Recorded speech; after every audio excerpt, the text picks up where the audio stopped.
Hello everyone, I hope आप लोग बहुत बढ़िया हैं, बहुत मजे में हैं और उम्मीद करता हूँ आपकी अपकमिंग एग्जाम्स के लिए तैयारी बहुत बढ़िया से चल रही होगी। तो देखिए जी, जब भी हमारे सी एग्जाम्स में मई अटेम्प्ट आने वाला होता है ना, उस टाइम पे हमारा इनकम टैक्स का सिलेबस जो है वो पूरा अपडेट होता है बजट में अमेंडमेंट्स जो आती हैं उनकी वजह से।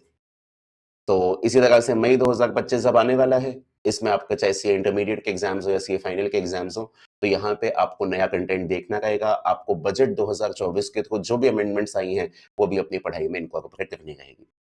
तो आपकी एग्जाम्स की तैयारी में चलिए हम भी थोड़ा हाथ बटाते हैं और आपके लिए लेके आते हैं एकदम fresh revisionary videos for May 2025 exams which are fully updated and amended as per budget 2024 provisions.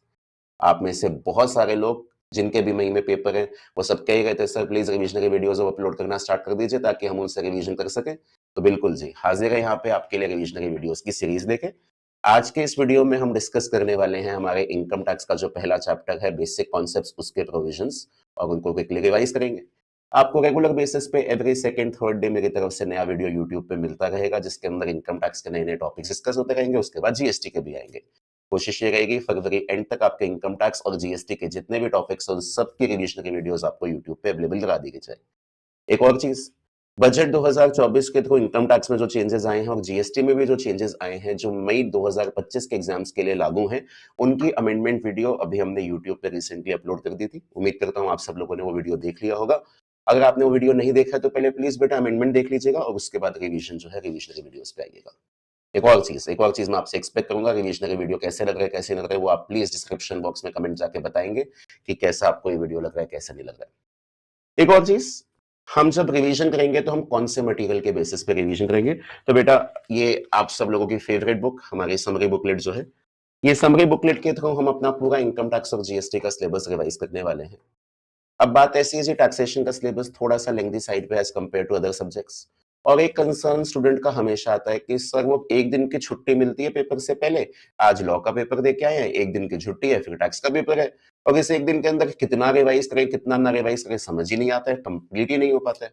तो इन्हीं सारी चीजों का सोल्यूशन जो है वो आपकी ये समरी बुकलेट है। इसके अंदर आपके सारे के सारे प्रोविजंस इनकम टैक्स और जीएसटी के इनकॉर्पोरेटेड है समराइज्ड मैनर में। एंड ट्रस्ट में बेटा, सिर्फ मैं ये एक अटेम्प्ट के बेसिस पे नहीं बोल रहा, कंसिस्टेंटली कोई भी अटेम्प्ट आता है चाहे उसके अंदर एमसीक्यूज पूछे जाए या जीएसटी के या इनकम टैक्स के सब्जेक्टिव क्वेश्चंस पूछे जाए, सब तरीके से कवर हो सकते हैं अगर आपने अपने इन समरी बुक के प्रोविजंस को कवर किया है। लास्ट मोमेंट रिवीजन के लिए आपका ब्रह्मास्त्र है, इसमें सारी की सारी चीजें आपको इनकम टैक्स की जीएसटी के एग्जाम ओरिएंटेड मैनर में मिलेगी। और आप में से जिन भी लोगों ने हमारे से क्लासेस ली हैं, चाहे आपने फुल बैच लिया है कॉम्प्रिहेंसिव वाला या फास्ट ट्रैक बैच लिया है, उसमें आप लोगों को ये बुक अवेलेबल करा दी जाती है। इनकेस आपने बैच पास्ट में लिया है और आपको अपनी बुक अपडेट करनी है या वैसे अदरवाइज आपको बुक अगर परचेज करनी है तो हमारी वेबसाइट है www.cavijendragarwal.com। वहां पे जाके आपको ये बुक मिल जाएगी, आप वहां से इसे ऑर्डर करना चाहे कर सकते हैं। उसका लिंक आपके पास नीचे डिस्क्रिप्शन बॉक्स में भी अवेलेबल होगा। चलिए जी, so without wasting any time further let us start the revision. पहला टॉपिक मेरे पास रहने वाला है income tax basic concept.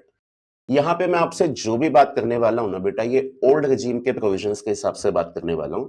Income tax की जो मेरे पास न्यू रिजीम है, उस न्यू रिजीम में सेक्शन 115 बीएसी जो है, उसके प्रोविजंस मैं आपके साथ डिस्कस करने वाला हूं आगे जाके इनकम टैक्स के topic number 5, income tax liability computation and optimisation के रिवीजन के टाइम पे। तो हमने न्यू रिजीम के प्रोविजंस को वहां पे रखा है। इस चैप्टर में जो है हमने ओल्ड रिजीम के प्रोविजंस को रखा हुआ है। और ऐसा नहीं है कि ओल्ड रिजीम पे एग्जाम में क्वेश्चन नहीं आ रहे, मैक्सिमम क्वेश्चंस एग्जाम में ओल्ड रिजीम पे ही आ रहे हैं। अभी भी जनवरी 2025 के एग्जाम की बात करूं तो उसके अंदर हमारा जो कंपलसरी क्वेश्चन आके गया है, उस कंपलसरी क्वेश्चन 15 मार्क्स के इनकम टैक्स कंपलसरी क्वेश्चन में टोटल इनकम और टैक्स लाइबिलिटी ओल्ड रिजीम के हिसाब से ही पूछी गई है। तो आपको दोनों रिजीम इक्वली कवर करनी है, old regime and new regime. एक और चीज, मई 25, सितंबर 25 एंड जैन 26, इसमें बेटा आपका एप्लीकेबल फाइनेंशियल ईयर जो है वो एप्लीकेबल फाइनेंशियल ईयर रहेगा 24-25। प्रीवियस ईयर के रिस्पेक्ट में बात करूं तो previous year 24-25 and assessment year 25-26। तो बेसिकली बजट 2024 जो हमारे पास आया था, 2024 इलेक्शन ईयर था, तो दो बजट आए थे। इलेक्शन से पहले वाले बजट में कुछ बदलाव नहीं थे, लेकिन इलेक्शन के बाद वाले बजट में बदलाव थे। वो सारे बदलाव हमें इनकॉर्पोरेट करते हुए फाइनेंशियल ईयर 24-25 का टैक्सेशन सीखना रहेगा और वही मैं सब कुछ आपके साथ डिस्कस करने वाला हूं। अगर आप में से किसी के पास भी ओल्ड समरी बुकलेट है जिसमें प्रीवियस ईयर 23-24 के हिसाब से प्रोविजंस है, तो बेटा मेरी रिक्वेस्ट रहेगी, हो सके तो प्लीज बुक अपडेट कीजिएगा। It is important to have the latest updated material with in front of अस।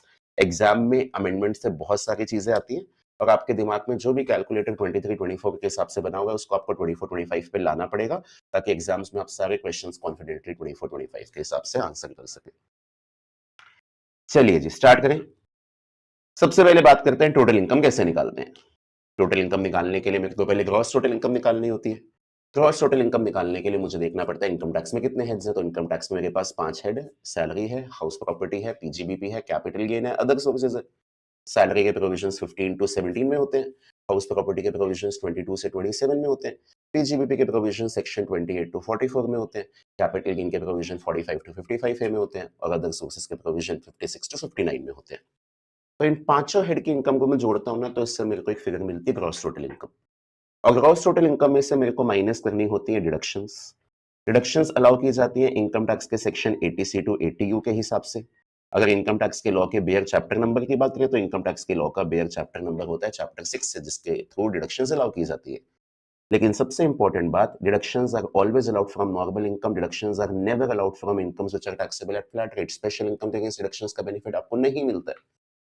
तो कौन सी इनकम नॉर्मल होती है और कौन सी स्पेशल होती है उसके बारे में एक बार बात करते हैं। मेरे पास 5 अलग-अलग हेड होते हैं, एक है सैलरी, एक है हाउस प्रॉपर्टी, एक है पीजीबीपी।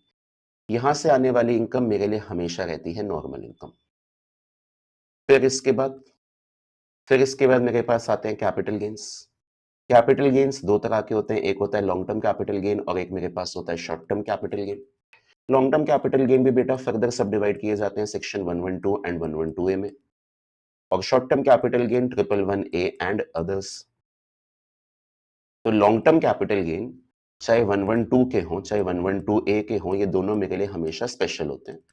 और शॉर्ट टर्म कैपिटल गेन जो सेक्शन 111A में कवर होता है वो मेरे लिए स्पेशल होता है।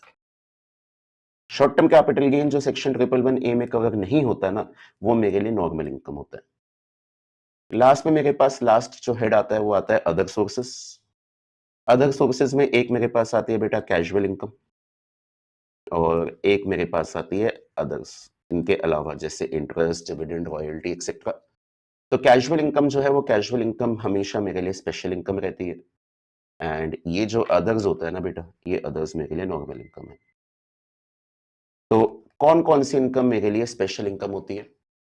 लॉन्ग टर्म कैपिटल गेन चाहे वो 112 का हो चाहे वो 112A का हो, वो मेरे लिए स्पेशल होता है।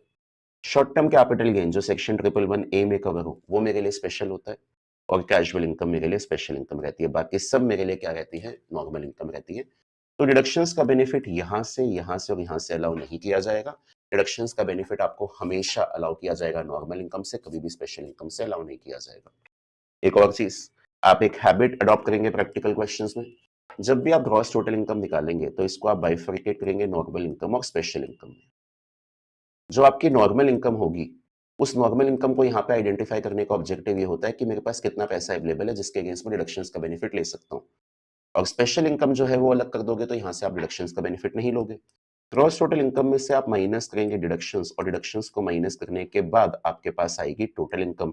और इस टोटल इनकम को भी आप बाइफरकेट करेंगे नॉर्मल इनकम और स्पेशल इनकम में। स्पेशल इनकम पे आपका लगेगा हमेशा फ्लैट रेट और नॉर्मल इनकम पे इंडिविजुअल केस में चलेगा स्लैब रेट। ठीक है जी। तो आप हमेशा प्रैक्टिकल क्वेश्चंस में ये अप्रोच अडॉप्ट करेंगे ताकि आपकी तरफ से कोई भी मिस्टेक कमिट ना हो। ग्रॉस टोटल इनकम में नॉर्मल इनकम का कंपोनेंट जो है वो इसलिए अलग अलग से आइडेंटिफाई करते हैं ताकि देख सके कितनी डिडक्शंस मिलेगी। कल को नॉर्मल इनकम कम और डिडक्शंस ज्यादा है तो डिडक्शंस को रोक दिया जाता है नॉर्मल इनकम के लेवल तक। डिडक्शंस की वजह से स्पेशल इनकम को हम कम नहीं करते हैं। और लास्ट में टोटल इनकम को नॉर्मल और स्पेशल इनकम में बाइफरकेट करते हैं ताकि ये आइडेंटिफाई कर सकें कि कितनी इनकम पे स्लैब रेट लगाना है और कितनी इनकम पे फ्लैट रेट लगाना है। ठीक है जी। एक और चीज, जो भी आपकी टोटल इनकम निकलेगी वो टोटल इनकम हमेशा 10 के मल्टीपल्स में राउंड ऑफ की जाएगी as per section 288A। Decimal के बाद जो भी लिखा है उसे आप कर दीजिए सिंपल इग्नोर और डेसिमल से पहले की लास्ट डिजिट देखिए। अगर लास्ट डिजिट 5 या 5 से ज्यादा है round it off to the higher multiple, और लास्ट डिजिट अगर 5 से कम है round it off to the lower multiple. Done. Total income निकाल ली। चाहे इंडिविजुअल हो, एचयूएफ हो, फर्म हो, कंपनी हो, सबके केस में टोटल इनकम इसी तरह से निकलती है। पांचों हेड की इनकम को जोड़ते हैं, जीटीआई आती है, फिर उसमें से डिडक्शंस माइनस करते हैं तो मेरे पास टोटल इनकम आती है। तो लास्ट में 288 में राउंडिंग ऑफ आपकी रहती है। अब बात करते हैं कि इंडिविजुअल के केस में आप क्या टैक्स लगाएंगे। एचयूएफ, फर्म, कंपनीज, इनके केस में क्या टैक्स रेट होंगे वो आपको अगले पेज पे मिल जाएंगे। पहले इंडिविजुअल के बारे में सारी बातें करते हैं कि इंडिविजुअल के केस में आप क्या टैक्स रेट लागू करेंगे। तो इंडिविजुअल के केस में टैक्स रेट्स लागू करने के लिए आज की डेट में मेरे पास दो रिजीम है, एक है ओल्ड रिजीम, एक है न्यू रिजीम। ये ओल्ड रिजीम और न्यू रिजीम में जो टैक्स रेट्स हैं वो सिर्फ नॉर्मल इनकम पे डिफर करते हैं। स्पेशल इनकम पे दोनों रिजीम में टैक्स रेट्स आपके सेम है। तो जैसे मैंने कि पहले कहा था, इस टॉपिक में मैं सिर्फ और सिर्फ आपके साथ ओल्ड रिजीम के प्रोविजंस डिस्कस करने वाला हूं। तो ओल्ड रिजीम के केस में नॉर्मल इनकम पे लगती हैं स्लैब्स, और ये कौन सा स्लैब लगेगा इसके लिए आपको चेक करना पड़ेगा कि जो आपका पर्सन है उस पर्सन का रेजिडेंशियल स्टेटस क्या है और एज क्या है। अगर पर्सन जो है वो मेरे लिए नॉन रेजिडेंट है, तो नॉन रेजिडेंट के केस में हमेशा 2.5 लाख रुपीस का स्लैब लागू होगा, चाहे नॉन रेजिडेंट की कोई भी एज क्यों ना हो। 2.5 लाख का स्लैब कैसे काम करता है? स्टार्टिंग के 2.5 लाख पे कोई भी टैक्स नहीं है, अगले 2.5 लाख पे 5%, अगले 5 लाख पे 20% एंड 10 लाख से ज्यादा पे 30%। 0 to 2.5 lakh no tax, 2.5 lakh to 5 lakh 5%, 5 lakh to 10 lakh 20% and 10 lakh से ऊपर पे 30%। अब रेजिडेंट के केस में कौन सा स्लैब लागू होगा इसके लिए आपको रेजिडेंट की एज देखनी है। एज के तीन अलग अलग क्राइटेरिया बनते हैं। First criteria, age is less than 60 years. Second criteria, age is 60 years and above but less than 80 years, इस पर्सन को हम सीनियर सिटीजन बोलते हैं। और लास्ट, एज अगर 80 इयर्स या इससे ज्यादा है तो ऐसे पर्सन को हम सुपर सीनियर सिटीजन या वेरी सीनियर सिटीजन बोलते हैं। तो साल में व्यक्ति कभी भी 60 साल की एज को अटेन करता है तो हम उसे सीनियर सिटीजन का टैग देते हैं, और साल के दौरान पर्सन कभी भी 80 इयर्स की एज को अटेन करता है प्रोवाइडेड वो इंडिया में रेजिडेंट हो तो हम उसको सुपर या वेरी सीनियर सिटीजन का टैग देते हैं। तो जो रेजिडेंट 60 इयर्स की एज से कम है उसके केस में लगता है स्लैब 2.5 लाख का, जो भी हमने डिस्कस किया। अब कोई पर्सन अगर सीनियर सिटीजन है, मतलब इंडिया में रेजिडेंट है और एज 60 या 60 से ज्यादा है बट 80 से कम है, तो यहाँ पे आपके पास जो स्लैब लगता है वो स्लैब लगता है 3 लाख रुपीस का। 3 लाख का स्लैब कैसे काम करता है? स्टार्टिंग के 3 लाख पे कोई भी टैक्स नहीं है, अगले 2 लाख पे 5%, अगले 5 लाख पे 5 लाख टू 10 लाख 20% और 10 लाख से ज्यादा की फिगर पे 30%। और लास्ट चीज, अगर कोई पर्सन वेरी या फिर सुपर सीनियर सिटीजन है तो हम कहते हैं जी स्टार्टिंग के 5 लाख पे कोई टैक्स नहीं है, अगले 5 लाख, 5 लाख से 10 लाख सीधा 20% और 10 लाख से ज्यादा पे 30%। मतलब आप एक चीज देख लीजिएगा, 5 लाख टू 10 लाख हर जगह पे 20% रेट है, 10 लाख से ऊपर हर जगह पे 30% रेट है। जो भी बदलाव आएगा वो स्टार्टिंग के 0 और 5% वाले स्लैब में आएगा। अगर आप 2.5 लाख के एग्जेम्पशन पे हैं तो 2.5 लाख तक कोई टैक्स नहीं, अगले 2.5 लाख पे 5%। अगर आप 3 लाख की स्लैब में है तो स्टार्टिंग के 3 लाख पे कोई टैक्स नहीं है, अगले 2 लाख पे 5%। और 5 लाख के स्लैब में है तो स्टार्टिंग के 5 लाख पे ही कोई टैक्स नहीं है, और उसके बाद सीधा 20% की बात स्टार्ट होती है, 5% तो यहाँ लागू ही नहीं होता है। एक और चीज, एज के रिस्पेक्ट में सीबीडीटी का एक सर्कुलर है जो लोगों को एक बेनिफिट देता है। लेट अस सपोज एक पर्सन की जो डेट ऑफ बर्थ है वो डेट ऑफ बर्थ है 1 अप्रैल 1965। ये 60th बर्थडे अपना कब सेलिब्रेट करेगा? तो ये अपना 60th बर्थडे सेलिब्रेट करेगा बेटा 1 अप्रैल 2025 को। ठीक है जी। या मानिए किसी पर्सन की डेट ऑफ बर्थ है 1 अप्रैल 1925, तो ये पर्सन अपना 80th बर्थडे कब 1945, ये अपना 80th बर्थडे कब सेलिब्रेट करेगा? तो ये अपना 80th बर्थडे जो है वो सेलिब्रेट करेगा 1 अप्रैल 2025 को। तो जो पर्सन 60 इयर्स की एज को 1 अप्रैल 2025 को अटेन करेगा या 80 इयर्स की एज को 1 अप्रैल 2025 को अटेन करेगा, सीबीडीटी की एक क्लैरिफिकेशन, एक सर्कुलर की वजह से मान लिया जाएगा कि वो ये एज अटेन कर चुका है 31 मार्च 2025 को, और उसे फाइनेंशियल ईयर 24-25 में भी हायर स्लैब का बेनिफिट दे दिया जाएगा। ऑल्दो एग्जैक्ट 60 या एग्जैक्ट 80 का तो वो अगले साल की पहली तारीख को है।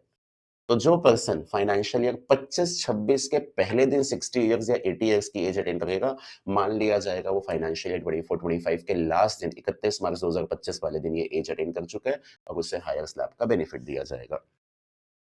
So a resident individual attaining age of 60 years or 80 years on 1st April 2025 shall be deemed to have attained the age of 60 years or 80 years on 31st March 2025, and thus benefit of higher slab of 3 lakh or 5 lakh shall be allowed while determining the tax liability of previous year 24-25. Done? तो ये था normal income पे taxation old regime के हिसाब से। अब बारी आती है बेटा न्यू रिजीम के हमारी स्पेशल इनकम पे क्या टैक्स रेट्स हैं। तो यहाँ पे ध्यान दीजिएगा, जैसे कि आपको पता ही है बजट 2024 के अंदर हमारे कैपिटल गेन्स के जो रेट्स हैं उनको बदला गया था और उनको साल के बीच से बदला गया था। मतलब 1 अप्रैल 2024 से लेके 22 जुलाई 2024 तक के लिए रेट अलग है और मेरे पास 23 जुलाई 2024 से जो रेट है वो अलग है। तो लॉन्ग टर्म कैपिटल गेन पे हिस्टोरिकली टैक्स रेट 20% था सेक्शन 112 में, लेकिन वो जो टैक्स रेट है वो 112 की 20% जो है वो 12.5% कर दी गई है 23 जुलाई 2024 से। अगर मैं मार्केट में लिस्टेड इक्विटी शेयर्स या units of equity oriented mutual fund बेचता हूँ और एसटीटी पे करता हूँ, तो मेरे लॉन्ग टर्म कैपिटल गेन 112 में टैक्स ना होकर 112 ए में हुआ करते थे। इन पे टैक्स रेट 10% का था। उस 10% रेट को भी 12.5% कर दिया गया है 23 जुलाई 2024 से।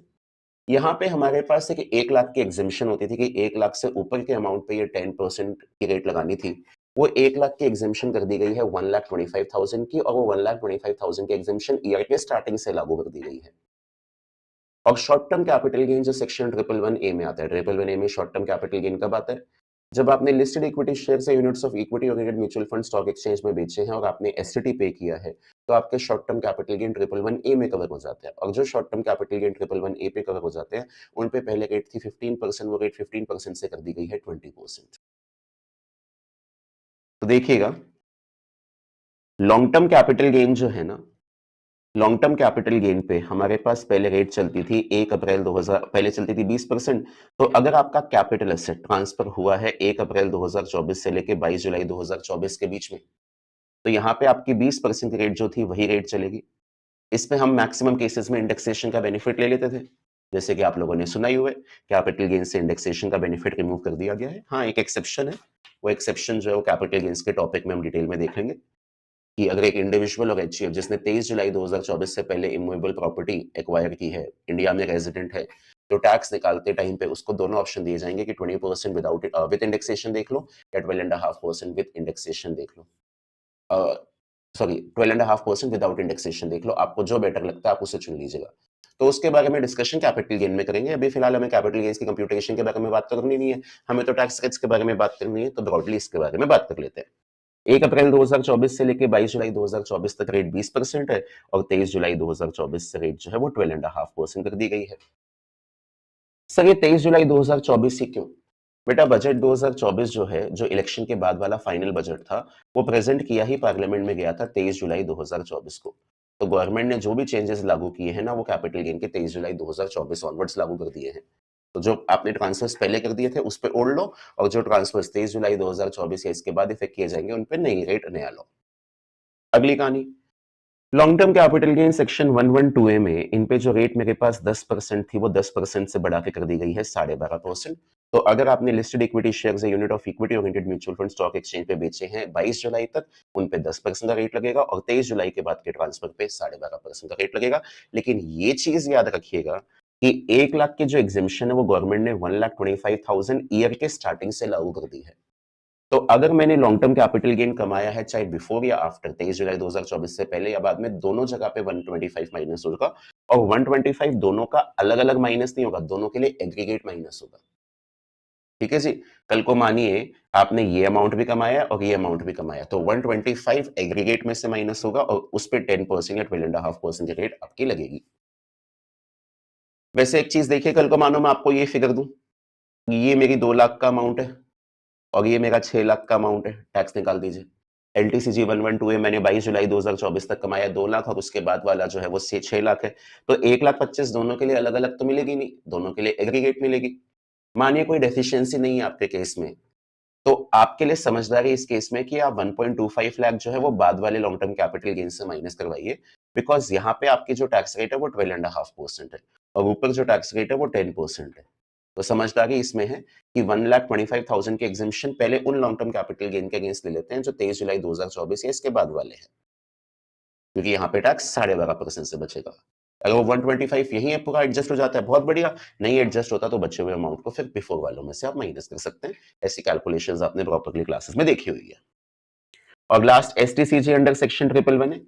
यहाँ पे पहले आपकी जो रेट थी वो रेट 15% थी, लेकिन 23 जुलाई 2024 से अगर आपका एसेट ट्रांसफर होता है तो वहां पे आपकी रेट कितनी कर दी गई है? 20% कर दी गई है। तो short term capital gain 111A की जो रेट है वो रेट आपकी 15 से 20 कर दी गई है और लॉन्ग टर्म कैपिटल गेन दोनों 12.5% पे कर दिए गए हैं। कैजुअल इनकम पहले भी 30% पे थी, अभी भी 30% पे है। अगर आप ऑनलाइन गेम से विनिंग्स कमाते हैं तो वहां पे 30% की रेट सेक्शन 115 बीबीजे से निकल के आती है और कल को आपके अदर कैजुअल इनकम है तो वो 115 डबल बी से आती है। Taxation of special income eight flat rate, same rates for residents and non resident. अगर आपने लॉन्ग टर्म कैपिटल गेन कमाया है सेक्शन 112, टैक्स एट 20% टिल 22 जुलाई 2024 और उसके बाद ये रेट हो गई है 12.5% 23 जुलाई से। 112A की बात करें तो 10% का टैक्स 22 जुलाई 2024 तक है। उसके बाद आपकी जो रेट है वो 12.5% हो गई है 23 जुलाई से। आपकी 1,25,000 रुपए की एग्जेम्पशन जो है वो पूरे साल के लिए लागू है और 1,25,000 से ऊपर के पैसे को 10% या 12.5% एज द केस में भी टैक्स किया जाएगा। Short term capital gain 111A कैसे निकालेंगे? तो वहां पे हम कहेंगे उस पर टैक्स 15% था 22 जुलाई तक और 23 जुलाई से टैक्स 15 से कितना हो गया है? 20% हो गया है। और जो आपकी कैजुअल इनकम है उस कैजुअल इनकम पे आपका टैक्स रेट है 30%। ये 30% का टैक्स रेट आपकी कैजुअल इनकम के लिए है। अगर ऑनलाइन गेम से विनिंग्स है तो 115 बीबीजे एंड बाकी कैजुअल इनकम के लिए 115 डबल बी। कल को लॉटरी की विनिंग है, किसी मानो कोई आप कॉम्पिटिशन है उसमें कुछ पैसा जीते तो वो 115 डबल बी में आ जाएगा।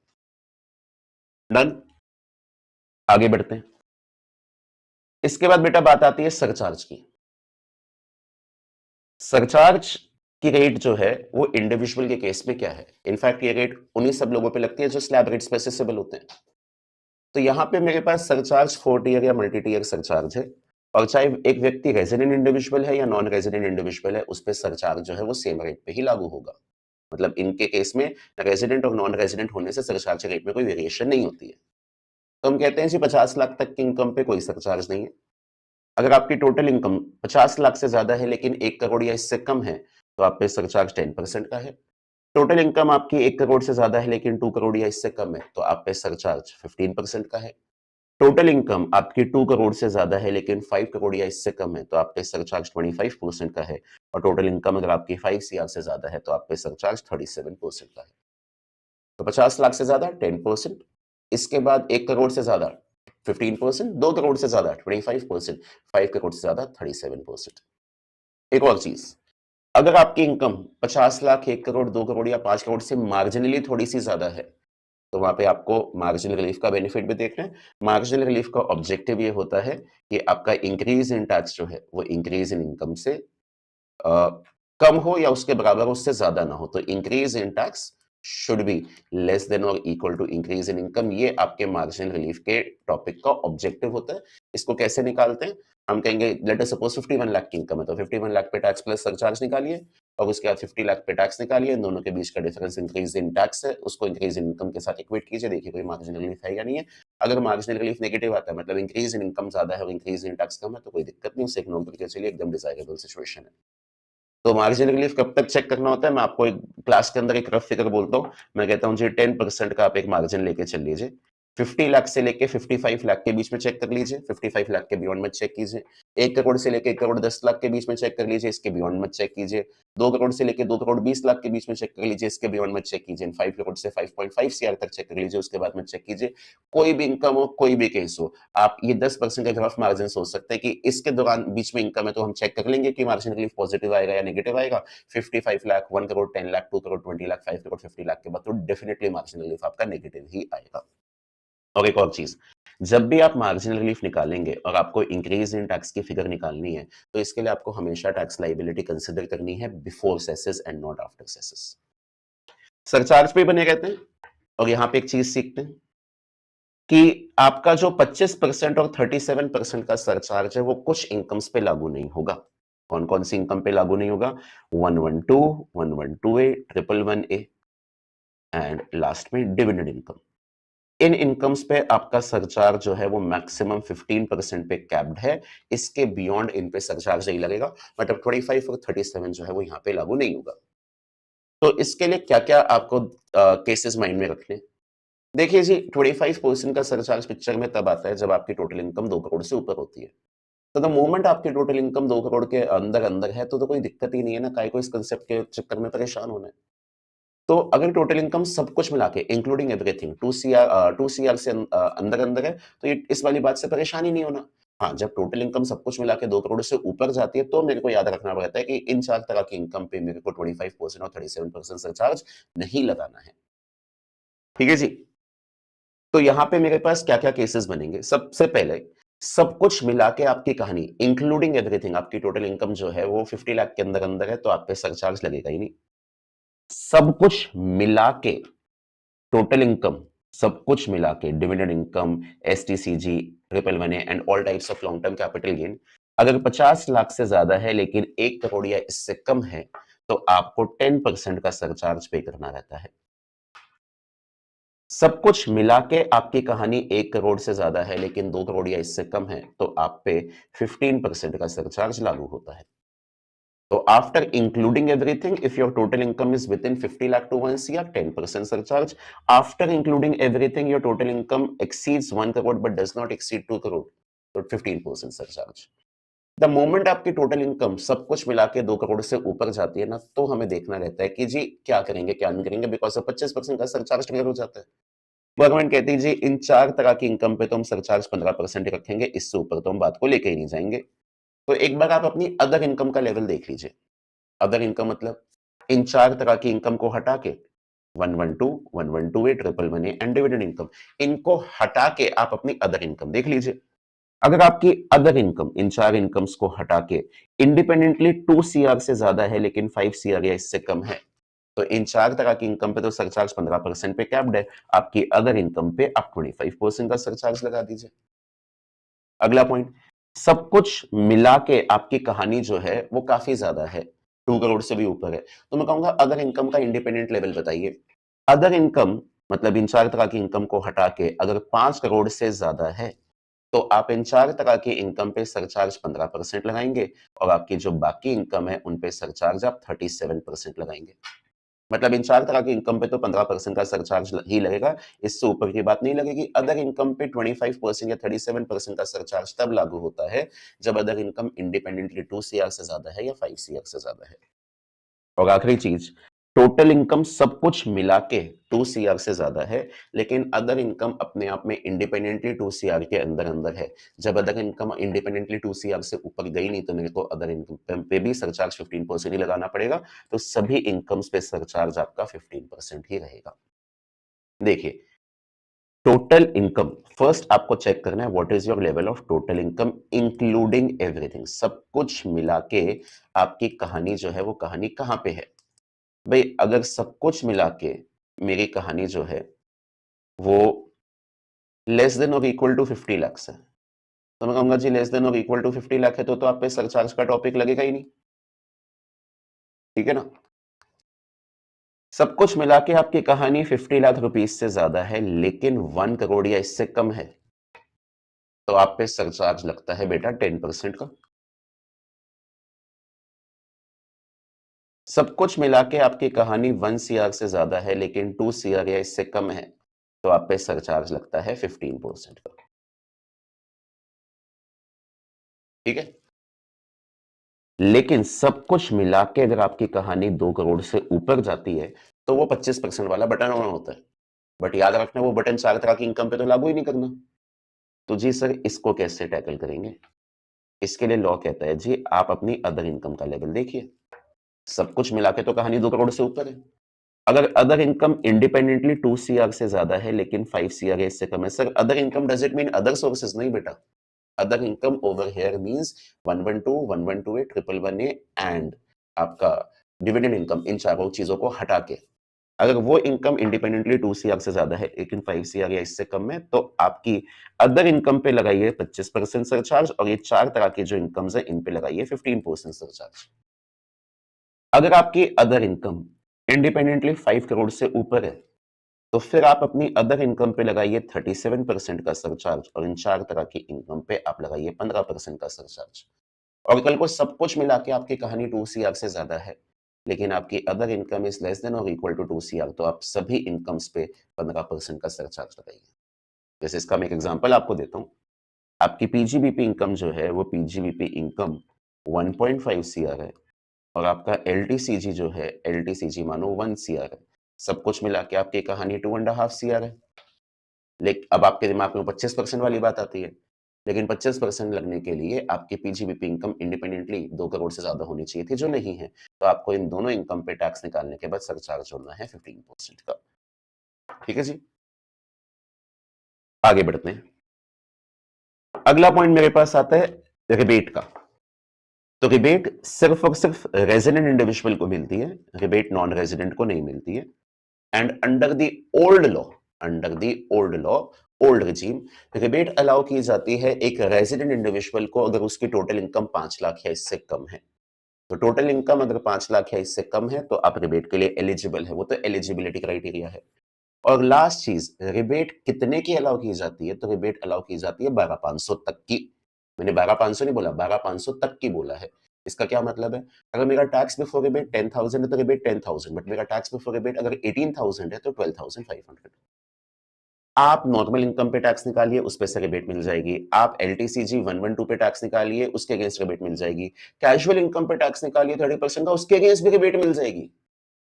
लेकिन आपका जो अमाउंट है रिबेट का, एलटीसीजी 112 पे जो टैक्स निकलता है उसके अगेंस्ट नहीं मिलती, बिकॉज गवर्नमेंट ऑलरेडी वहां एग्जिबिशन चलाती थी पिछले साल तक 1 लाख और इस साल से 1,25,000। So if total income of resident individual does not exceed rupees 5 lakh, rebate up to rupees 12,500 is available at the time of computation of tax liability. Benefit of rebate cannot be adjusted against tax calculated at the rate of 10% on LTCG under section 112A. इस 10 के साथ आप slash लगा लीजिएगा 12.5 also because of LTCG 112A पे 23 जुलाई 2024 से 12.5% भी हो गई है। तो एलटीसीजी 112A पे जो आप टैक्स निकालेंगे, चाहे 10% पे या 12.5% पे, उसको निकालते टाइम पे 1,25,000 का एग्जम्पशन मिल जाता है। इसलिए गवर्नमेंट आपको रिबेट का अलग से कोई बेनिफिट यहाँ अलाउ नहीं करती है। और last, deficiency in normal income. Deficiency मतलब क्या? कमी। किस चीज में कमी? नॉर्मल इनकम में कमी। किस चीज के मुकाबले कमी? एप्लीकेबल स्लैब के मुकाबले कमी। तो नॉर्मल इनकम में डेफिशिएंसी का बेनिफिट जो है वो रेजिडेंट्स को अलाउ किया जाता है। कल को आपकी नॉर्मल इनकम कम है एप्लीकेबल स्लैब लिमिट से, तो उस डेफिशिएंसी को स्पेशल इनकम के अगेंस्ट एडजस्ट करते हैं। 112 के अगेंस्ट भी एडजस्ट हो सकता है, 112A के अगेंस्ट भी हो सकता है, 111A के अगेंस्ट भी हो सकता है, लेकिन डेफिशिएंसी कैजुअल इनकम के अगेंस्ट कभी एडजस्ट नहीं होगी। सो डेफिशिएंसी कैसे निकालेंगे? Applicable slab limit 2.5 lakh, 3 lakh और 5 lakh minus normal income after deductions. अगर डेफिशिएंसी एग्जिस्ट करती है, set off the same against special income. Deficiency normal income can be set off against STCG under section 111A, LTCG under section 112 as well as LTCG under section 112A. However, deficiency in normal income cannot be set off against casual income. Casual income के against कभी भी आपकी deficiency adjust नहीं हो सकती है। तो बेटा डेफिशिएंसी अगर मानो मल्टीपल इनकम्स है तो डेफिशिएंसी किस ऑर्डर में एडजस्ट होनी चाहिए? सबसे पहले आपको डेफिशिएंसी एडजस्ट करनी चाहिए एलटीसीजी 112 के अगेंस्ट, जो आपका है बिफोर वाला। When I am writing before मतलब 23 जुलाई 2024 से पहले वाला, या फिर आप इसे एडजस्ट कीजिए एसटीसीजी अंडर सेक्शन 111A के अगेंस्ट आफ्टर वाला। आफ्टर वाला कौन सा बेटा? 23 जुलाई 2024 या इसके बाद। यहाँ पे दोनों जगह पे आपकी जो रेट है ना, वो दोनों जगह पे आपकी रेट 20% है। एलटीसीजी 112 जो आपने कमाया है 23 जुलाई 2024 से पहले, वहां पे रेट 20% है। Short term capital gain 111A जो आपने कमाया है 23 जुलाई 2024 या इसके बाद, इस पे भी रेट आपकी 20% है।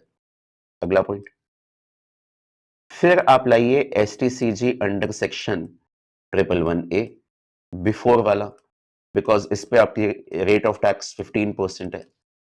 फिर आप लाइए एलटीसीजी अंडर सेक्शन 112 आफ्टर वाला, या फिर एलटीसीजी अंडर सेक्शन 112A, ये भी आफ्टर वाला, बिकॉज इस पे रेट कितनी है? 12.5% है। और लास्ट में आप एडजस्ट कीजिए LTCG under section 112A before वाला, बिकॉज यहां पे आपकी रेट कितनी है? 10% है। से बता रहा हूं बिकॉज पिछले साल तक मेरा ना ऑर्डर बड़ा आसान होता था। पिछले साल तक रेट्स तो कोई थे नहीं, चेंज में तो कोई रेट्स में कोई चेंज नहीं था, पूरे साल के लिए एक सिंगल रेट थी। तो हम कहते थे पहले आप डेफिशिएंसी एडजस्ट कर लीजिए एलटीसीजी अंडर सेक्शन 112 बिकॉज वहां टैक्स 20 से बचेगा। फिर एडजस्ट कर लीजिए STCG under section 111A because वहां पे टैक्स 15 से बचेगा। और लास्ट में आप एडजस्ट कीजिएगा एलटीसीजी अंडर सेक्शन 112 बिकॉज वहां टैक्स भी 10 से बचेगा। अब क्योंकि इस साल ये 111A भी 20 पे चला गया है और LTCG 112 और 112A 23 जुलाई 2024 से 12.5 हो गया है, तो एक परफेक्ट ऑर्डर ये बनता है। ये आपकी नॉलेज के लिए मैंने बता दिया। एग्जाम में जिस तरह से क्वेश्चन आए आप अपने क्वेश्चन में से इनकॉर्पोरेट कीजिएगा। एक और चीज, जो आप अपनी टोटल इनकम निकालेंगे ना बेटा, उस टोटल इनकम को प्लीज बाइफरकेट करेंगे नॉर्मल इनकम और स्पेशल इनकम में। आपकी टोटल इनकम आएगी और उस टोटल इनकम को आप बाद में बाइफरकेट कीजिएगा, इसमें से कितनी नॉर्मल है और कितनी स्पेशल है। ठीक है, इसको बाइफरकेट करते हैं ना, आपको बहुत चीजों का जवाब मिल जाएगा। अगर ये टोटल इनकम इंडिविजुअल के केस में 50 लाख से ज्यादा है तो आप पे सरचार्ज लग जाएगा, और यही टोटल इनकम एक रेजिडेंट इंडिविजुअल के केस में 5 लाख या इससे कम है तो आपको रिबेट का जवाब मिल जाएगा कि रिबेट लगेगी या नहीं लगेगी। और लास्ट में, अगर आपकी ये नॉर्मल इनकम जो टोटल इनकम का पार्ट है, अगर ये एप्लीकेबल स्लैब से कम है, वो 2.5 लाख 3 लाख या 5 लाख जो भी केस है, अगर उससे कम है तो फिर आपके पास क्या होगी, आपके पास डेफिशिएंसी होगी। ठीक है जी। तो पूरा फॉर्मेट कैसे लगता है कि इंडिविजुअल केस में टैक्स निकालते टाइम पे, तो कंप्लीट फॉर्मेट बेटा कुछ इस तरह से लगता है। इंडिविजुअल के केस में अगर मेरे को टैक्स लाइबिलिटी निकालनी हो तो मेरा फॉर्मेट क्या रहेगा क्या नहीं रहेगा वो देखिएगा। स्पेशल इनकम पे फ्लैट रेट पे टैक्स निकालेंगे। अगर कोई डेफिशिएंसी एडजस्ट करती है तो स्पेशल इनकम पे टैक्स निकालते टाइम पे उस डेफिशिएंसी को एडजस्ट करेंगे। लॉन्ग टर्म कैपिटल गेन 20% या 12.5% अंडर सेक्शन 112, 112A पे 10% या 12.5%, 111A पे 15% या 20% एंड कैजुअल इनकम पे 30%, चाहे कहानी 115BB में हो या 115BBJ में हो। उसके बाद नॉर्मल इनकम पे टैक्स निकालिए एप्लीकेबल स्लैब के हिसाब से। नॉन रेजिडेंट है ऑलवेज 2.5 लाख, रेजिडेंट है तो 2.5 lakh, 3 lakh, 5 lakh, as the case में भी। और लास्ट चीज, अगर आप न्यू रिजीम में जा रहे हैं तो न्यू रिजीम के हिसाब से निकालिएगा। फिर आप अपना टोटल टैक्स निकालिए बिफोर सरचार्ज रिबेट सेस। अगर आप एक हाई इनकम अर्नर हैं तो आप पे सरचार्ज लग सकता है 10, 15, 25 और 37 एज द केस में भी। इसके बाद पैरेलली आपको क्या चेक करना चाहिए, मार्जिनल रिलीफ भी चेक करना चाहिए। कल को आप लो इनकम अर्नर हैं तो वहां पे क्या आएगा, रिबेट आएगा। Surcharge and rebate mutually exclusive है। हाई इनकम अर्नर है तो सरचार्ज, लो इनकम अर्नर है तो रिबेट, दोनों चीज पैरेलली सेम टाइम पे नहीं लग सकती। इसके बाद आप निकालिए अपना टैक्स लाइबिलिटी बिफोर सेस, इसमें ऐड कीजिएगा 4% का हेल्थ एंड एजुकेशन सेस। इससे आपको मिल जाएगी आपकी final tax liability which needs to be rounded off in multiples of ₹10 as per section 288B। Decimal के बाद जो भी लिखा है वो इग्नोर कर दीजिए। डेसिमल से पहले की लास्ट डिजिट उठाइए, वो लास्ट डिजिट 5 या 5 से कम हो, राउंडेड ऑफ टू दी 5 या 5 से ज्यादा हो, rounded off to the higher multiple, 5 से कम हो तो rounded off to the lower multiple. ठीक है जी। विद दिस इंडिविजुअल के केस में क्या क्या टैक्स रेट्स लागू होती है ऑलरेडी जी में हमने डिस्कस कर लिए। अब हम आते हैं नॉन इंडिविजुअल के केस में कि क्या क्या टैक्स रेट्स लागू होती हैं। अच्छा, उस पे जाने से पहले एक काम करते हैं, कैपिटल गेन्स की टैक्सेबिलिटी देख लेते हैं और डिटेल में एक बार। कैपिटल गेन्स में बेटा एक 111A होता है, एक 112 होता है, एक 112A होता है। लॉन्ग टर्म कैपिटल गेन दो तरह के होते हैं, एक 112 और एक 112A। और शॉर्ट टर्म कैपिटल गेन भी दो तरह के होते हैं, लेकिन जो short term capital gain 111A के होते हैं वो मेरे लिए स्पेशल इनकम होते हैं। जो short term capital gain 111A में कवर नहीं होते वो मेरे लिए नॉर्मल इनकम होती है। तो सेक्शन 111A में शॉर्ट टर्म कैपिटल गेन कब आएगा, जब आप लिस्टेड इक्विटी शेयर्स या units of equity oriented mutual fund को बेचो और उन पे आप एसटीटी पे कर दो। इक्विटी ओरिएंटेड म्यूचुअल फंड एक ऐसा म्यूचुअल फंड होता है जिसमें मिनिमम 65% पैसा जो म्यूचुअल फंड है वो इक्विटी शेयर्स में लगाता है। इन 111A पे आपकी पहले रेट थी 15%, लेकिन 23 जुलाई 2024 से हो गई है 20%। क्योंकि 111A की इनकम एक स्पेशल इनकम होती है तो इसके अगेंस्ट आप डिडक्शंस का बेनिफिट नहीं ले सकते। लेकिन हाँ, कल को आपके केस में डेफिशिएंसी है तो बिल्कुल एक रेजिडेंट इंडिविजुअल और रेजिडेंट एचयूएफ 111A की इनकम के अगेंस्ट डेफिशिएंसी का एडजस्टमेंट ले सकते हैं। और इस पे आने वाले टैक्स के अगेंस्ट एक रेजिडेंट इंडिविजुअल जो है रिबेट का बेनिफिट भी ले सकता है अगर उसकी टोटल इनकम 5 लाख या इससे कम हो। ठीक है जी। तो डिडक्शन नहीं मिलेगी। क्यों नहीं मिलेगी? बिकॉज ये इनकम स्पेशल इनकम है, डिडक्शन हमेशा नॉर्मल इनकम से अलाउ की जाती है। डेफिशिएंसी का एडजस्टमेंट मिल जाएगा, रिबेट का एडजस्टमेंट मिल जाएगा। अगली बात, सेक्शन 112। बेटा 112 के अंदर वो सारे लॉन्ग टर्म कैपिटल गेन आते हैं जो 112A में नहीं है। 112A सिर्फ listed equity shares and units of equity oriented mutual fund को कवर करते हैं। जैसे 111A और 112A भाई भाई है। कैसे? अगर सेम असेट शॉर्ट टर्म है, 1 साल के अंदर अंदर बेचा है तो फिर 111A लगाइएगा, और 1 साल के बाद बेचा है तो फिर आप उस पे 112A लगाइएगा। बाकी जो लॉन्ग टर्म कैपिटल गेन है जो 112 ए में कवर नहीं हो पाते, वो 112 में आते हैं। यहाँ पे रेट मेरे पास 20% थी जो 12.5% पे ड्रॉप कर दी गई है 23 जुलाई 2024 से, क्योंकि ये स्पेशल इनकम है तो वंस अगेंस्ट रिडक्शन का बेनिफिट आपको नहीं मिलेगा। बट जैसे एसटीसीजी ट्रिपल वन के अगेंस्ट डेफिशिएंसी और रिबेट का बेनिफिट मिल जाता है, वैसे यहाँ पे भी मिल जाएगा। डेफिशिएंसी का बेनिफिट सिर्फ रेजिडेंट इंडिविजुअल और रेजिडेंट एचयूएफ को मिलता है, और रिबेट का बेनिफिट सिर्फ और सिर्फ रेजिडेंट इंडिविजुअल को मिलता है। अब आते हैं 112 पे। तो अगर आपने लिस्टेड इक्विटी शेयर्स या units of equity oriented mutual fund 1 साल से ऊपर होल्ड किए, लॉन्ग टर्म है, और उनको आप एसटीटी उन पे सेल परचेज के टाइम पे आप एसटीटी पे करते हैं, तो आपके लॉन्ग टर्म कैपिटल गेन 112 ए में आते हैं। यहाँ पे हम कहते थे पहले 10% रेट है, लेकिन वो रेट कर दी गई है 23 जुलाई 2024 से 12.5%। और ये जो आप टैक्स निकालेंगे 10% या 12.5% का, वो 1,25,000 के एग्जिबिशन देने के बाद निकालेंगे। इसके अगेंस्ट आपको रिडक्शंस का बेनिफिट नहीं मिल सकता, बिकॉज ये स्पेशल इनकम है। डेफिशिएंसी का एडजस्टमेंट आप ले सकते हैं। और ये चीज इंपॉर्टेंट है बेटा, जब गवर्नमेंट 112 पे टैक्स निकलाती है, पिछले साल तक 1 लाख, बट इस साल से 1,25,000 का एग्जेम्पशन देती है, इसी वजह से गवर्नमेंट इसके अमाउंट के अगेंस्ट रिबेट का एडजस्टमेंट नहीं देगी। तो रिडक्शंस तो तीनों इनकम के अगेंस्ट ही नहीं मिलेगा, बिकॉज तीनों इनकम स्पेशल इनकम है, फ्लैट रेट पे टैक्सेबल है। तीनों इनकम के अगेंस्ट आप डेफिशिएंसी का एडजस्टमेंट ले सकते हैं, लेकिन रिबेट का एडजस्टमेंट आपको 111 और 112 के अगेंस्ट मिल जाएगा, 112 के अगेंस्ट नहीं। ठीक है जी। अब बढ़ते हैं आगे कि इंडिविजुअल के अलावा जो लोग होते हैं उन पे क्या टैक्स रेट है, क्या टैक्स रेट नहीं है। बेटा 3 पॉइंट ना सबके लिए सेम है, तो उनको पहले ही निपटा देते हैं। स्पेशल इनकम पे टैक्स रेट सभी के केस में सेम रहेगा, चाहे पर्सन एचयूएफ हो, फर्म हो, डोमेस्टिक कंपनी हो, फॉरेन कंपनी हो, एक्सेट्रा। डेफिशिएंसी का एडजस्टमेंट जैसे रेजिडेंट इंडिविजुअल को मिलता है, वैसे एक रेजिडेंट एचयूएफ को भी मिल जाएगा, बट इसके अलावा और किसी व्यक्ति को नहीं मिलेगा। और लास्ट चीज, रिबेट का बेनिफिट तो बेटा किसी को भी नहीं मिलता रेजिडेंट इंडिविजुअल के अलावा।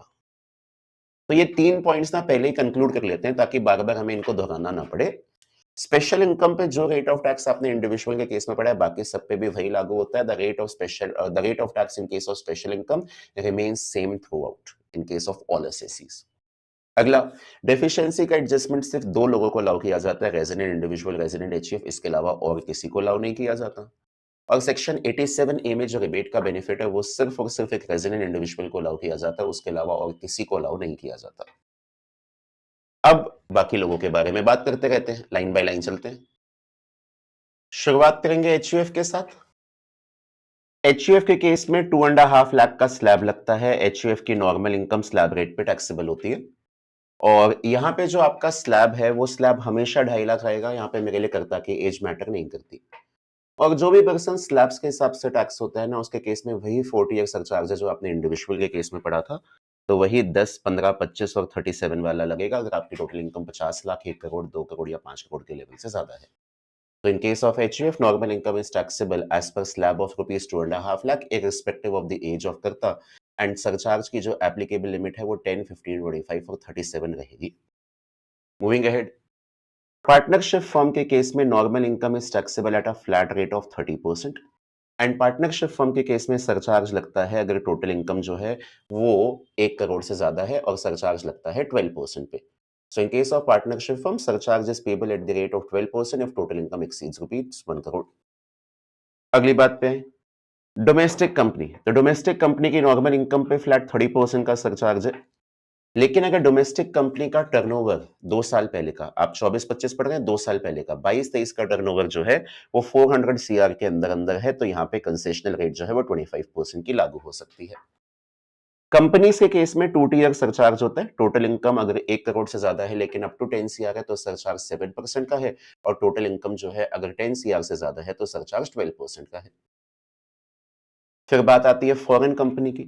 तो बेटा यहाँ पे करेक्शन कीजिए, स्किप हो गया यहाँ पे करेक्शन, आपको क्लासेस के दौरान ठीक कराई हुई है चीज, इसे यहाँ पे ठीक कीजिएगा। 35% बजट 2024 के थ्रू फॉरेन कंपनी के ऊपर जो टैक्स रेट थी नॉर्मल इनकम पे, वो गवर्नमेंट ने 40% से ड्रॉप कर दी है 35% तक। तो आप financial year 24-25 onwards foreign company की नॉर्मल इनकम पे जो टैक्स रेट लागू करेंगे, वो करेंगे कितने की? 35% की। अगली चीज, फॉरेन कंपनी के केस में सरचार्ज लागू होता है जब टोटल इनकम 1 करोड़ से ज्यादा होती है। सरचार्ज लागू होता है 2% पे, और जब टोटल इनकम 10 करोड़ से ज्यादा होती है तो सरचार्ज लागू होता है 5% पे। अगली बात, AOP, BOI and artificial juridical person, association of person, body of individuals and artificial juridical person other than cooperative society, because cooperative society के लिए बात अलग चलती है। तो इन पे 2.5 लाख का बेसिक स्लैब लगता है, और जो भी पर्सन 2.5 लाख के स्लैब के साथ असेसेबल होता है उस पे आपका 4 टीयर का सरचार्ज लगता है। 4 टीयर का सरचार्ज मतलब 10, 15, 25 एंड 37। लेकिन एक चीज है, मानो एक कंपनी है एक्स लिमिटेड, इंडिपेंडेंटली बेटा कितने तक का सरचार्ज देती होगी? अगर टोटल इनकम 1 करोड़ से ऊपर है तो 7% का सरचार्ज देती होगी, मानो डोमेस्टिक कंपनी है, और 10 करोड़ से अगर ऊपर की इनकम है तो 12% का सरचार्ज देती होगी। ऐसे ही मानो वाई लिमिटेड है, उसकी भी टोटल इनकम अगर 1 करोड़ से ऊपर है तो 7% का सरचार्ज, 10 करोड़ से ऊपर है तो 12% का सरचार्ज। कल को एक्स लिमिटेड और वाई लिमिटेड मिलकर एक जॉइंट वेंचर खोलते हैं और मानिए एक एओपी बनाते हैं, एसोसिएशन ऑफ पर्सन। इस एओपी के ऊपर आपको पता चलता है 10, 15, 25 और 37 का सरचार्ज है, तो आपको लगेगा यार इंडिपेंडेंटली काम करे तो 7 और 12 का सरचार्ज देते हैं, लेकिन अगर साथ में मिलकर एक एओपी बना ले तो इतना हैवी सरचार्ज। उन्होंने कहा यार ये तो नहीं बनता। तो गवर्नमेंट ने कहा ठीक है जी, जो एओपी सिर्फ और सिर्फ कंपनीज की बनी हुई है, एक एओपी जिसके सारे मेंबर्स कंपनीज हैं, उस पर 25 और 37 नहीं लगेगा। उसके केस में अगर टोटल इनकम 50 लाख से ज्यादा है तो 10% सरचार्ज है, और टोटल इनकम 1 करोड़ से ज्यादा है तो 15% सरचार्ज है। 25% और 37% आप पे लागू नहीं होगा। So above rates are not applicable in case of AOP consisting of only companies as members. Sir फिर क्या रेट लगेंगी? बताया बेटा मैंने, 25, 37 नहीं लगेगा। टोटल इनकम अगर AOP which is consisting of only companies as member, if it is more than 50 lakh, 10% surcharge. If it is more than 1 CR, 15% surcharge, but 25 and 37 shall not be applicable. Next, local authority. तो local authority का जो taxation है ना, वो local authority का taxation बेटा same as partnership firm. Local authority की कुछ इनकम्स एग्जेम्प्ट होती है सेक्शन 1020 में, उसके अलावा जो भी इनकम होती है वो फ्लैट 30% पे टैक्स होंगी नॉर्मल इनकम, और सरचार्ज लगेगा 12% का अगर टोटल इनकम 1 करोड़ से ज्यादा है। और लास्ट में बात आती है कोऑपरेटिव सोसाइटी। कोऑपरेटिव सोसाइटी के टैक्सेशन के लिए भी एक स्पेशल स्कीम होती है, वो सीए फाइनल में आपको पढ़ाई जाती है, section 115 BOD. Otherwise cooperative society अगर 115 बीएडी में नहीं जाती तो उनपे क्या लगते हैं, कुछ स्पेशल स्लैब्स लगते हैं। स्टार्टिंग के 10,000 पे 10%, अगले 10,000 पे 20%, मतलब 0 to 10,000 10%, 10,000 to 20,000 20%, एंड 20,000 से ऊपर आप जो पैसा कमाते हैं उस पर टैक्स रेट कितना है, 30%। और लास्ट, अगर आपकी सरचार्ज की बात करें तो this is same as domestic company. जैसे डोमेस्टिक कंपनी के केस में हम कहते हैं अगर आपकी टोटल इनकम 1 करोड़ से ऊपर है तो सरचार्ज ऑफ 7%, एंड 10% से 10 करोड़ से ऊपर है तो 12%। ठीक है जी, एक बार क्विकली वापस रिकॉल कर लेते हैं। सभी लोगों के केस में स्पेशल इनकम वही फ्लैट रेट पे टैक्सेबल है जो इंडिविजुअल के केस में है। डेफिशिएंसी का बेनिफिट सिर्फ रेजिडेंट इंडिविजुअल और एचयूएफ को मिलता है, इसके अलावा किसी को नहीं मिलता है। रिबेट का बेनिफिट सिर्फ और सिर्फ रेजिडेंट इंडिविजुअल को मिलता है, इसके अलावा और किसी को नहीं मिलता है। अब बात करते हैं नॉर्मल इनकम और सरचार्ज की।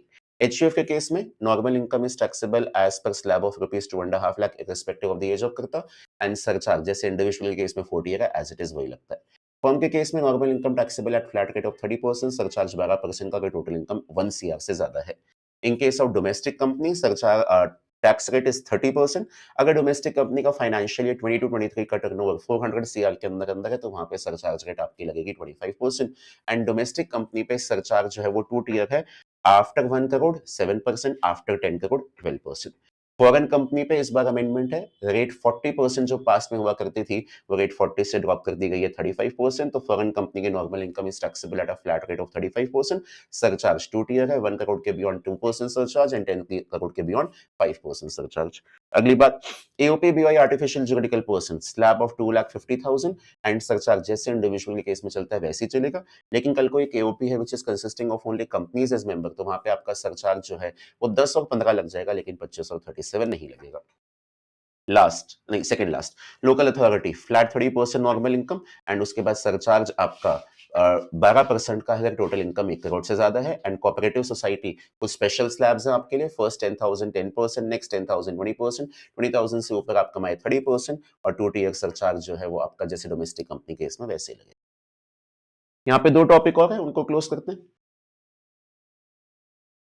Tax on unexplained income, cash credit etcetera, section 115 BBE। अगर आपके बुक्स में कोई भी सम क्रेडिट हो रखा है, आपने कुछ भी सेल वेल दिखाई हुई है, पूछा जा रहा है कहां से आया, नहीं बता रहे आप तरीके से। आपके बुक्स में कोई भी इन्वेस्टमेंट शो रखी है, आपसे पूछा गया कहां से आई है, कैसे खरीदी है, नहीं बता रहे तरीके से। मानिए आपके पास कोई भी कैश, ज्वेलरी, बुलियन या वैल्यूएबल एसेट पाया जाता है जो आपने बुक्स ऑफ अकाउंट्स में रिकॉर्ड ही नहीं किया हुआ, आपकी बैलेंस शीट में गोल्ड आई नहीं होगा, आपने के पास तो बहुत सारा गोल्ड है, या फिर आपने जो शो किया हुआ है वो कम है और आपके पास असल में ज्यादा पाया जाता है, आपसे पूछा गया ये गोल्ड कैश कहां से आया, आप कोई सैटिस्फैक्टरी जवाब नहीं दे रहे। या आपने कोई एग्जॉर्बिटेंट एक्सपेंडिचर किया गया और आपसे पूछा गया एक्सपेंडिचर आपने कहां से किया, कहां से फंड्स आए इस एक्सपेंडिचर को करने के लिए। इन चीजों के अगर आप कोई पुख्ता जवाब नहीं देते हो, ऑफिसर की सेटिस्फेक्शन के हिसाब से आप इन चीजों के जवाब नहीं देते हो, तो इस इनकम को अनएक्सप्लेन्ड इनकम या अनएक्सप्लेन्ड इन्वेस्टमेंट या ब्लैक की इनकम मान के फ्लैट 78% पे टैक्स किया जा सकता है। ये सिर्फ टैक्स है, इंटरेस्ट पेनल्टीज एक्सेट्रा है। 78% कैसे आता है? 60% बेसिक टैक्स, 60% का 25% सरचार्ज, तो सरचार्ज टैक्स प्लस सरचार्ज 75, और लास्ट में 4% के सेसेस, तो 4% के सेसेस आपके ऐड हो जाएंगे, तो आपका 75 का 4% विल बी 3%, एग्रीगेट 78%। और इस 78% को टैक्स निकालते टाइम पे किसी भी तरह का कोई खर्चा, लॉस, डिडक्शन कुछ अलाउ नहीं की जाती है। चलिए जी बढ़ते हैं। Amounts taxed as per section 115 BBE, the value of following components shall be treated as income of the assessee if the assessing officer is of the opinion that the assessee is not able to offer any satisfactory explanation about the nature or source of the following components. First, cash credit, any sum credited in the books of accounts. दूसरा, unexplained investments, any investments not recorded in the books of accounts. Unexplained money, any money, bullion, jewelry, or other article owned by the assessee which is not recorded in the books of accounts, or the assessing officer finds that the amount spent on acquiring such article exceeds the amount recorded in the books of accounts. And last is unexplained expenditure, any expenditure incurred by the assessee which cannot be properly justified by him. ऐसा नहीं है कि इनको blindly आपकी unexplained income या black की income बोल दी जाएगी। इनको ब्लैक की इनकम या अनएक्सप्लेन इनकम कब बोली जाएगी? When you are not able to offer any satisfactory explanation about the nature और source of the following component.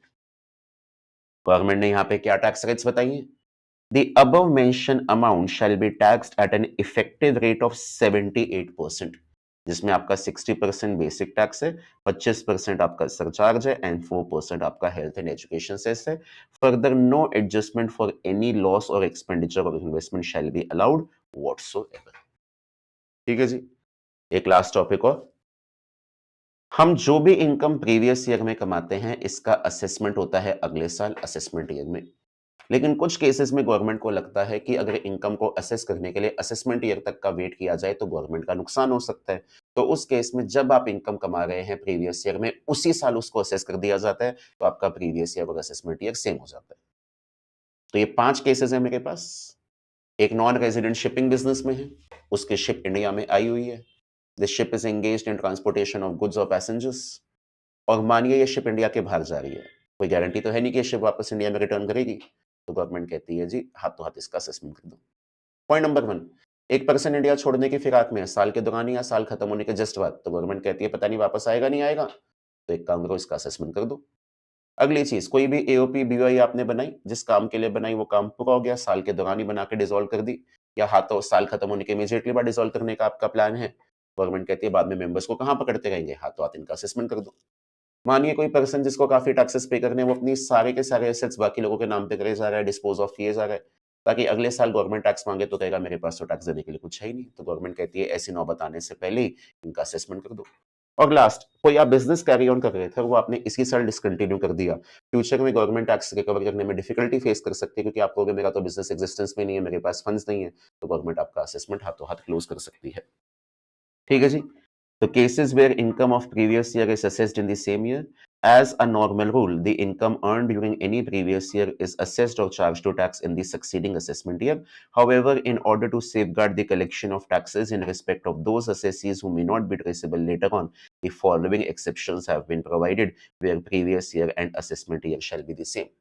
Point number one, any non-resident engaged in a shipping business of carrying passengers, livestock, goods from a port in India, section 172. अगला, any individual leaving India during the current year or shortly after its expiry with no intention of returning to India.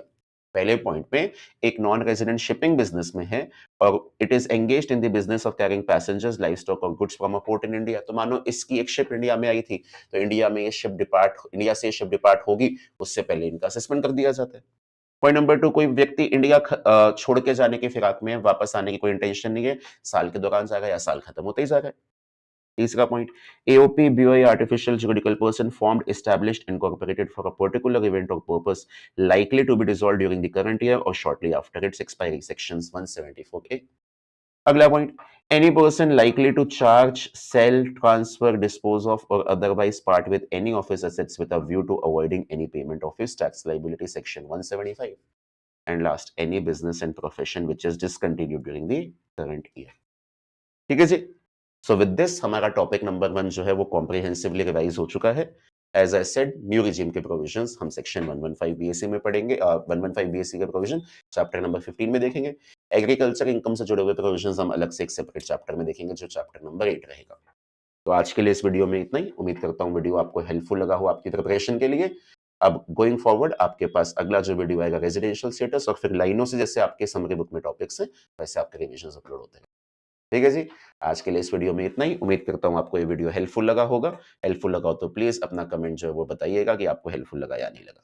मिलते हैं आपसे अगले video में। Till then, bye bye, take care.